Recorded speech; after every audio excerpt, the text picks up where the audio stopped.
Hello everyone, and thanks for watching 3dmotive.com. My name is Emil Sliegers, I'm a 3D environment artist, and welcome to this super cool and exciting new tutorial course. So in this tutorial course we will go over on how to create a sci-fi generator using 3ds Max and Zbrush. We will first go over a bunch of we will just gather the reference to see how we are going to construct this generator, and then we will completely make it up in 3ds Max. We will go over a lot of techniques, everything from Booleans, from spline modeling, from using modifiers, even to using, for example, free scripts that you find online, just so that we can speed up the entire process, but still have a really good looking model. So once that is done, what we will do is we will prepare our model to be exported to Zbrush. We will, for example, fix some geometry, just so that we can properly import it into Zbrush.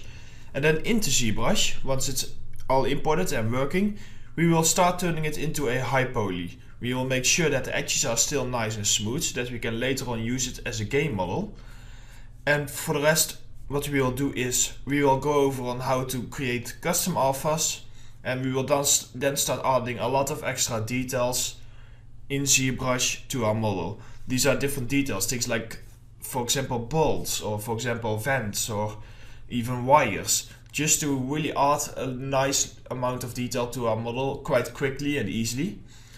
So after that is done, what we will do is we will optimize our model, and we will just optimize the bit without the loss of quality, just so that we can import it back into 3ds Max, where we can set everything up for Keyshot.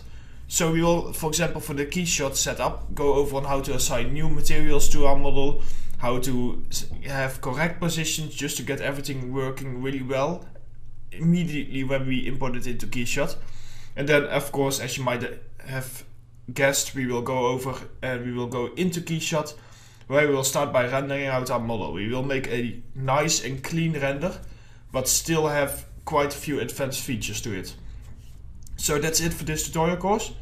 I really hope you will enjoy it.